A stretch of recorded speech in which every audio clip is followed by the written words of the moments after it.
and America wants indictments. We don't just want the head of the FBI in New York to cover up the files fired. We want him arrested. We want him indicted. We want Maureen Comey and her father, who perjured himself to Congress and admitted he did over and over and over again.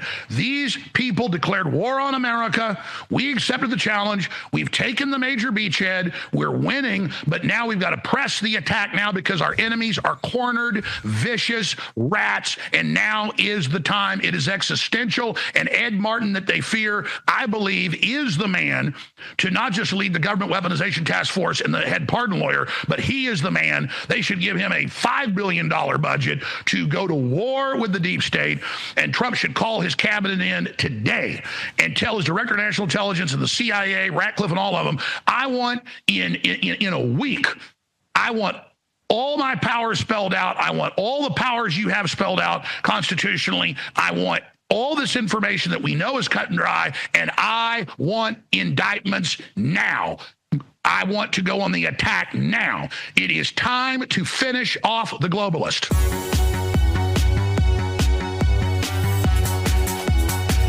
Alex Jones, they've talked about this grand criminal conspiracy against Trump over a decade, and that is what they're focused on.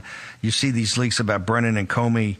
I understand that they're talking about a special prosecutor of that so they can bundle it all up and have somebody go through this systematically.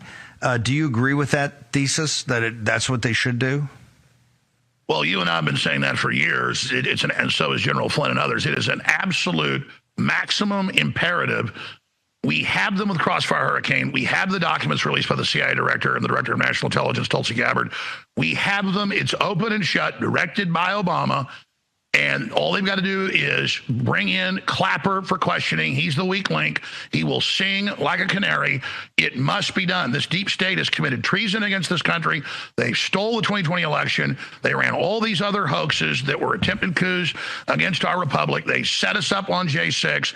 They've done all of these things, and they've been in control of the Epstein cover-up. They obviously put whatever now the DOJ discovered in there that has enraged Trump. I totally believe Trump. Makes perfect sense. That's all these people have done. And so they have to turn it around against them. They have to be specific about why Trump's saying it's a setup. The files are full of fake BS. They need to have press conferences. They need to go to full war, and more stuff like firing Maureen Comey, who, for those that don't know, was given all the Epstein cases and the Diddy cases and all this to limit it and keep the deep state connections and intelligence agency connections out of it. So this has been horribly managed. I need Trump to succeed. Our lives, our country, our future, the West, the world depends on it.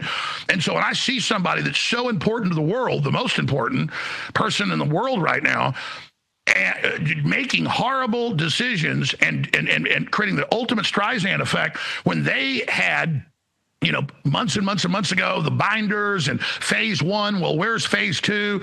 And then we're going to get to the bottom of it, and there's a cover up, and then we're told nothing happened. Go, you know, you're not a MAGA supporter. If you don't shut up, don't ask questions. That is exactly what I'd do if I wanted to hand the Democrats a total victory. These people are routed. Their poll numbers the lowest ever. Their fundraising has flatlined. It's game over if we press the attack. And America wants indictments. We don't just want the head of the FBI in New York to cover up the files fired. We want him arrested. We want him indicted. We want Maureen Comey and her father, who perjured himself to Congress and admitted he did over and over and over again. These people declared war on America. We accepted the challenge. We've taken the major beachhead. We're winning, but now we've got to press the attack now because our enemies are cornered, vicious rats, and now is the time. It is existential, and Ed Martin that they fear, I believe, is the man to not just lead the government weaponization task force and the head pardon lawyer,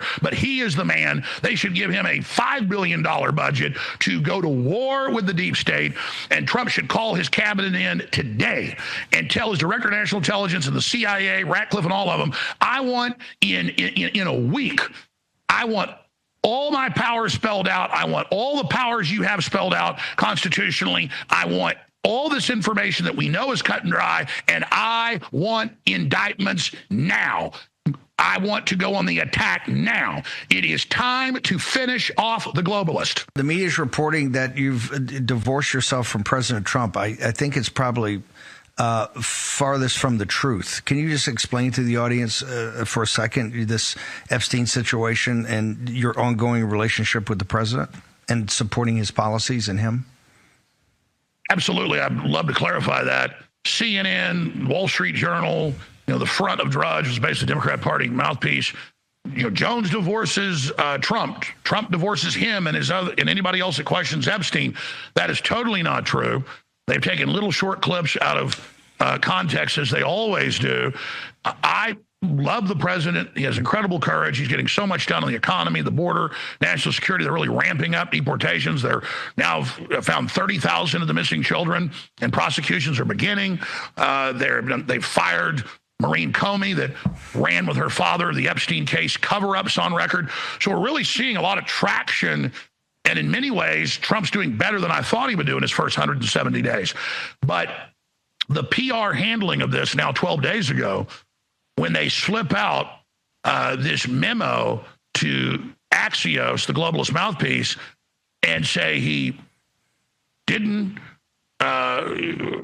Epstein wasn't murdered, there was no blackmail rings, basically Epstein didn't basically even jaywalk, and none of this exists, this needs to go away. That's a 180 from everything that the record shows and what Trump and his surrogates have been saying that they were going to do. And I simply said, this is a disaster. And I said, I believe Trump just wants to move on from this. And I said that last Monday when it was all breaking. I surmised that we know the Democrats have had this file. They're not going to leave stuff in there that incriminates them. And the whole history of it, it's 90+% Democrats and globalists like Bill Gates, that are heavily involved in the island and all the, stuff that's going on. And so as soon as the FBI raided back in March, the New York FBI, when they wouldn't turn over the files, I believe that was a setup. And they dropped a dime on themselves and said, oh, there's 14 terabytes of all these kids being raped and Epstein raping them and all the rest of it. And then Pam Bondi gets it, gives it to the FBI, which I confirm from sources. They send it out to all the offices around the country to look at the file. They come back and say, there's a bunch of FBI reports and implicating, people in the orbit of Trump with no real evidence. And then Trump went, what the hell, another Russiagate? And so he didn't clarify that the first few days. He just said, people need to basically shut this down. It's bull. And then he hasn't really clarified when he says it's a hoax. It's a Democrat hoax. He's not saying that the Epstein isn't a bad guy and that he wasn't involved in all this evil stuff with the deep state with no connections to Trump that are based in any reality. He just says it's a hoax. People go, well, wait, Epstein's not a hoax because Lane was convicted of this very stuff. And, he'd been charged with it and was convicted once 15, 16 years ago of lesser charges in Florida.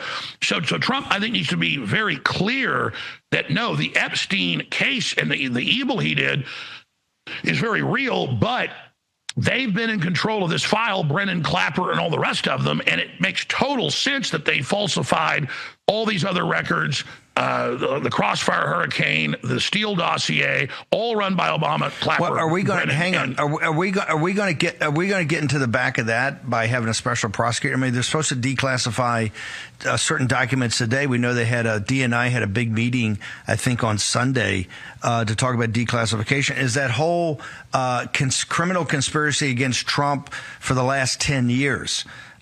Because this is kind of part of it. Is that going to be exposed? And you think that deserves a special prosecutor immediately so we can kind of get on with it? Because the Justice Department's overwhelmed with defending President Trump against 175 lawsuits that come in. FBI's overwhelmed. Do you need a special prosecutor to get to the core heart of it, of the conspiracy to remove Trump from office?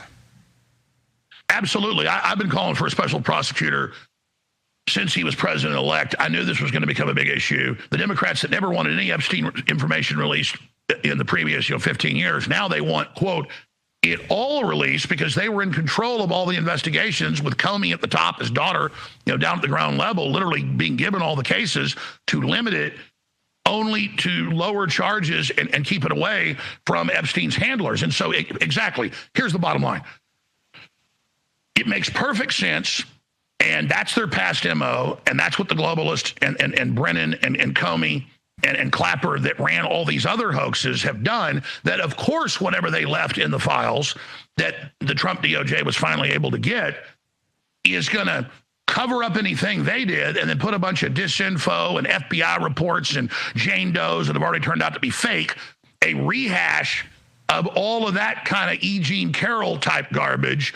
And then Trump, when they came back and reported to him a few months ago, what the hell are you talking about? Oh, my God, it's another Russia hoax. And then he's all pissed off about it. And then I just don't think he handled it very, very well and needs to be specific. And yes, a special prosecutor. I called for that again last week. I called for it in the last few days. Now we know that Solomon and others, very respected journalists, have talked to Trump. He says, indeed, that's what he wants. And so that's great. But don't, have Kash Patel and Bongino 2 months ago try to get ahead of this when they found out, oh, my God, these files have been set up. Alex, President Trump wrote an executive order about digital currency. One of the things people said, hey, it doesn't shut down the possibility of central bank digital currency. The Genius Act didn't do it. They've got a deal that they're going to slip something in the NDAA, but that may not pass the Senate. Just can you give your overall, the audience, your overall observations when it comes to the potential dangers of a central bank digital currency, sir? It's really hard to overstate how dangerous it is. It is literally the mark of the beast system, a global social credit score, the ESG corporate governance systems right down into your smart devices, your phone, the smart appliances, the AI, surveilling everyone in live time. As you know, China's already had it in place about 7 years. Ground robots, drones being directed by it.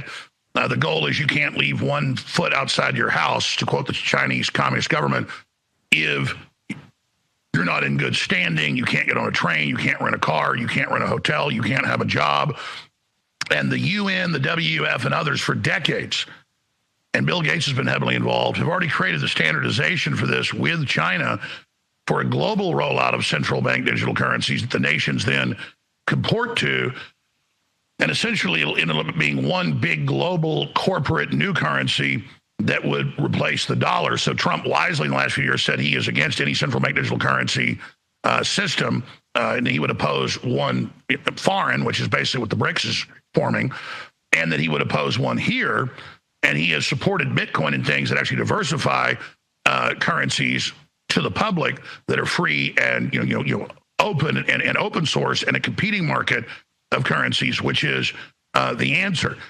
And so it's really the ring of Sauron to bind everybody together with total control. And we have the head of the IMF and the World Bank and the International Bank of Settlements and the head of the UN and all of them. We have Tedros, the head of the WHO, saying we need a global central bank digital currency to control everything you do, to lock you down during new pandemics they've got planned. This is the mechanism. It'll be your internet ID. It'll do everything. And if we think as populists and conservatives and Christians and common sense people that we've been debanked and harassed as conservatives before, this is exponentially more dangerous. And the big international banks that the Federal Reserve is part of, private, they have said this is their holy grail, and they're really, really trying to roll it out. And so the fact that there is a pathway to this with a digital central bank digital currency dollar in this Genius Act, and that only MTG and you and a few others have been exposing it, it is a nightmare. But 11th hour, we shot down, thanks to you and others exposing it, when they had mainly pro votes for it. A large majority were supporting the AI liability protection for 10 years from the states and individuals, where AI would basically be above the law and could do whatever it wanted. That was just a blank check. We were able to then shoot that down in the big, beautiful bill, 99-1 vote. And so I think as we expose this section of the Genius Act, I believe that we can probably get that pulled out as well, because I would imagine, Trump sticks to his guns, understands this, and I don't think that Trump probably even knows about this at this point. You might go have lunch with him again, and update him on what's happening. But I think if we cause a big enough stink about this, we can shoot this down. But at the end of the day, it's a threat to the dollar. I am making this very important announcement on Thursday, July 17th, 2025. As most of you know, the Democrat Party, deep state law firms, Paul Weiss and others, have been involved in a terror campaign against myself and my family. A legal terror campaign of weaponized lawfare, serious abuse of process. And they have been exposed repeatedly in federal and in state courts now. But they don't care. They're simply accelerating their attempts to shut down InfoWars after they got caught running a fake auction last year to Bloomberg-backed Onion and the Everytown Gun Control Group. And there was a bunch of other major fiascos that they engaged in. So they have egg on their face. So now they've gone back to the same state court where I was found guilty by the judge, and then they had a show trial with a jury telling them I was already guilty that was then produced by HBO. Remember that? Well, that same judge is now appointing a second receiver. They appointed one about 10 months ago, but because it was all done incorrectly, it got shot down in federal court. So now they're back with a new receiver. The last receiver sadly committed suicide, Kel Mercer, a few months ago. And in this new giant 2-inch thick document, they just continue to regurgitate all the disinformation, all the lies about myself and about my organization and my operation. And they're saying they could be in here as early as next week. Now, we've survived a lot of these brazen, really reckless attacks, and we're in federal and state court battling it right now. And you're about to see a big presentation that I shot last week that is not aired yet because more information keeps coming in, where we caught the Democrat Party law firm operations and the charities up in Connecticut engage in some very interesting activities. You'll see that coming up here in just a few minutes. Just sit tight for a second. They want to make my life as miserable as possible. They want to terrorize and torture me and my family. They've had the U.S. trustee from the Justice Department who got caught running the fake auction and all the rest of it, now suing my parents, suing my wife, even though they did all these audits of myself and my companies and found nothing in the last 3 years of bankruptcy. It doesn't matter. They're simply doing it because now they can bill to the estate and also persecute me and my parents and my wife. Then, on top of all of that, we have this state action that we're also battling in state and federal court. So when you go to defendalexjones.com, all the proceeds go into a trust for my parents' legal defense and for the overall legal defense of free speech and the fight to stop these tyrants. They have been trying to bring down Trump forever. You saw the lawfare, it blew up in their face. But they tested all this lawfare out on me first and admitted that. And they've said on the courthouse steps, on national TV, we don't want money, we want to take him off the air. So they want me off the air, and then they've got the nerve to run around on national TV saying I have hundreds of millions of dollars hidden and I'm engaged in all this and my parents are hiding money and we're crooks. You've been hearing that for 3 years plus in federal court. And the federal judge has been slapping them down over and over again saying, you never showed any proof. Everything we put out was true. Well, obviously, I know I'm a major target. I'm not some white-collar criminal. I'm not running scams on people. Even the New York Times last year had to admit, well, it turns out Jones has meager assets, never had that much money. It's the Sandy Hook charities that have raised hundreds of millions of dollars off my name, saying I'm persecuting them and playing victim. People think I killed the kids, not Adam Lanza. It's been insane. So again, when you go to GiveSendGo, defendalexjones.com is the URL that takes you there, and you make a donation, whether it's $5, $100, $1,000, you are donating to the organization and to the family that is under absolute massive attack. Breaking news out of Texas tonight. A federal judge ruled that conspiracy theorist Alex Jones must sell off nearly all of his personal assets. InfoWars just lost their war on info. We are just learning that a bankruptcy court trustee is planning to shut down and sell off InfoWars. InfoWars is shutting down. The government may shut him down, but they won't shut him up. Ladies and gentlemen, I've got a 31-year track record of taking on the globalists and never backing down. We've had so many victories together, and I couldn't have done any of this without you. So this is not a normal talk show we're talking about. This is not a normal media organization we're talking about. This has been the tip of the spear in the 1776 awakening, not just here, but around the world. The bad guys recognize that and admit that, and that's why they want to get me off the air, so they can then build a straw man villain of me, and I can't respond. It is so important that we continue to win these legal battles at this critical point, but I cannot do it without you. I want to thank those that have supported in the past, but the critical place right now to donate is defendalexjones.com, and that will go again to defending my family, which I cannot do without your help. So I fire the bat signal, and I respectfully ask all of you to take action. Now it is so critical, because if they can take me down, they've openly said they believe that they can take down anybody else they want, and that's their formula. We've all got to stand together. So I want to thank those that have donated and supported in the past. Our victories are your victories. You're not part of the fight. You are the fight. You are the Paul Revere's. You are the resistance. And I'm asking you right now, at this critical juncture of this long battle, this marathon war that we're starting to really win, to go to defendalexjones.com and make a donation on Give, Send, Go today. Thank you so much. The ball's in your court. I respectfully ask you to really contemplate on this and then make the decision to support the defense of free speech against these tyrants today at defendalexjones.com. Thank you for helping my family.